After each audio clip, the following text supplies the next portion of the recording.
Luwalhati Bautista ay isang bantog na babaeng Pilipinong manunulat. Kadalasan, ang mga akda niya ay nasa anyong nobela o maikling kwento. Pero nakalikha na rin siya ng ilang akdang pampelikula. Ipinanganak si Luwalhati Bautista sa Tondo, Maynila noong Disyembre 2, taong 1945. Nagtapos siya sa Emilio Jacinto Elementary School noong 1958 at sa Torres High School noong 1962.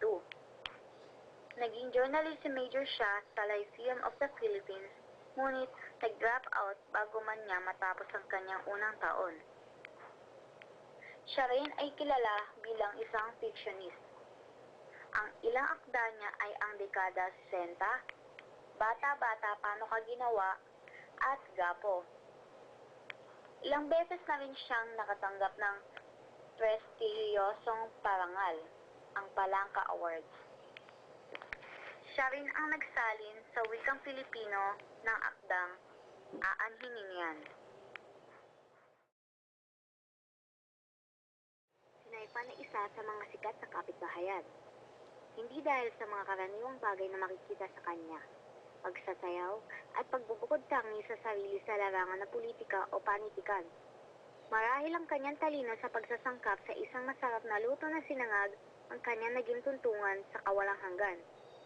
Handa din niyang pahintulutan ang mga parokyano sa walang limitasyong pangungutang, kaya siya kilalang kilala.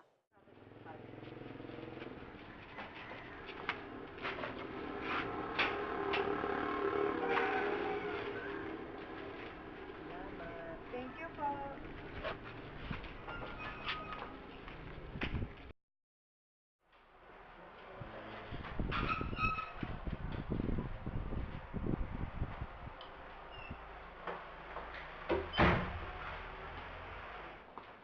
Bakit pa parang napapadalas naman ata ang pamimigay mo ng candy sa mga bata? Pero piso candy ay hindi pinaghihirap ng pamilya.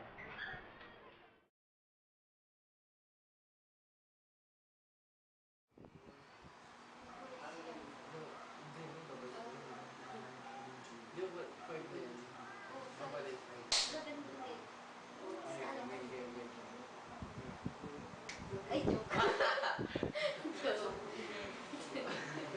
Isa nilang picture kaya yung maghangat ng kayamanan, so buti pa sila sa akin. Oo nga, pero hindi rin naman nakakapagtataka na napakabait na Nathan. Dapat na siya bigyan ng ganitong biyaya. Wala na. Ay, di, ano yan?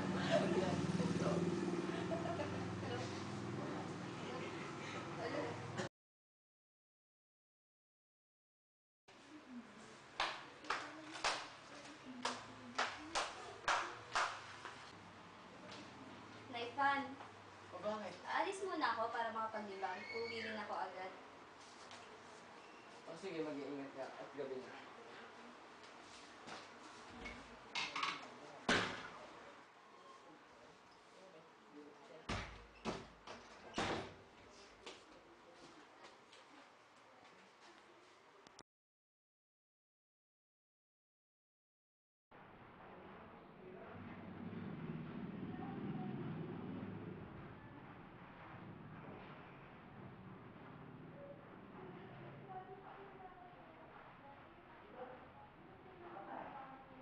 Nak!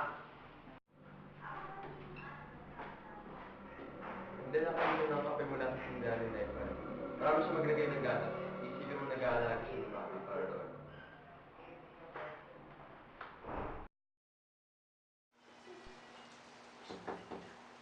Ay, Pan, kuha mo naman ako ng isang kape dun. Sige, sandali lang.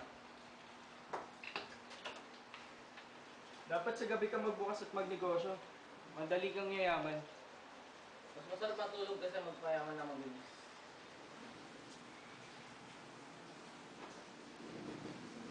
Okay, salamat.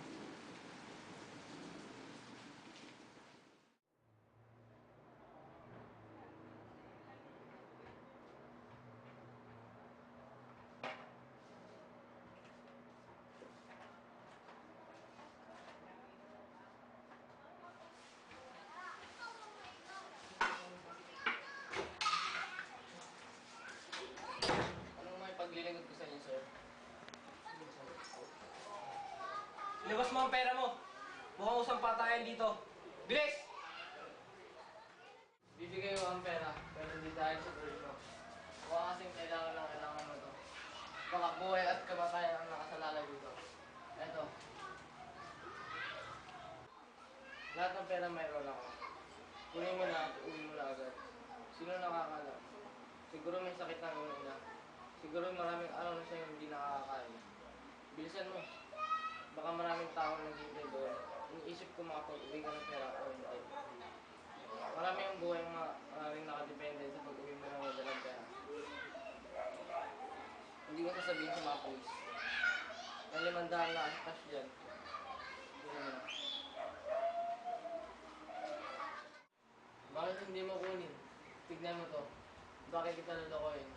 Alam ko hirap na hirap ka na. Hindi ako naniniwala ng masama kang tao. Sino ang gusto maging magnanakaw kung maiiwasan ninyo?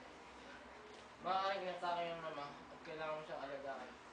Dalhin mo sa kanyang perang ito, pero huwag mo ubusin sa lahat ng gamot. At bumili ka na rin ng mababangong bulaklak. Sapay ka sa bulaklak para sa iyong ina na ilalagay niya sa harap ng sagradong imahe. Yun ang ginagawa ko gabi-gabi. Hindi mo kailangan malaman kung ano ang kaganahan o kung saan ito nananahan. Samantang makadama ka ng kapayapaan sa iyong sarili. Iyon ang langit. Ay, at itabi mo ang iyong baril. Hindi ka naman agad ang pakiramdam mo. Ang isang lalaki may dalang baril ay hindi nakakilala sa kapayapaan. At pusong iyan, naghihirap sa takot at pag-anilangan sa amoy ng panganib. Hindi tayo liligaya habang ang ating mga kamay ay nagsisigip sa mga sandata. Dapat na parilin ko ang sarili ko, ibig na parilin ka.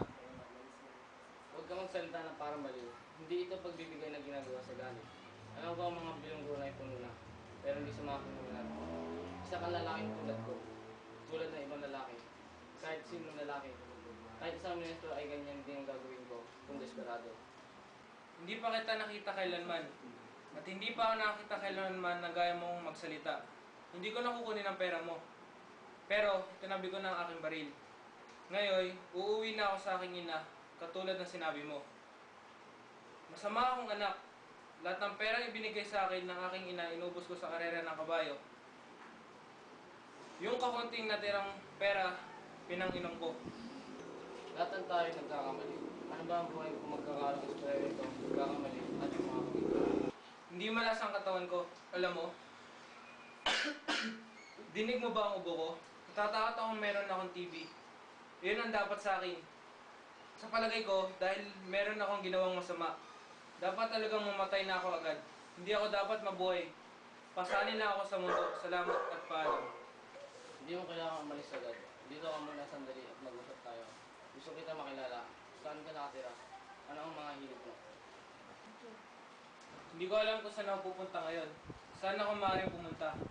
Hindi ko gusto ang aking mga kapwa-tao. Minsan, atingin ko sa pananagutan ng lahat, ang kamalasan ko. Ayoko makasalamuha sa mga tao. Hindi ako nagtitiwala kahit kanino. Kinasusuklaman ko ang paraan ng pakikipag-usap ng tao sa isa't isa. Kung paano sila tumawa at ngumiti. Lahat ng tao ay ganun ang pakiramdam kuminsan. Nagbabasa ka ng libro. Dati, pero mayon na ako. Hindi na ako nagbabasa ng dyaryo ngayon. Bakit pa? Alam na alam ko kung ano laman nila. Wala kundi barilan, nakawan at patayan. Iba lang ang lugar at pangalan, pero ganun-ganun din ang istorya. Swerte mo at hindi ka nagpakita ng takot o galit nang pinagbantaan kita. Sana'y kunin mo ito. Hindi ko na to kailangan. Tatak ito ng mabangis.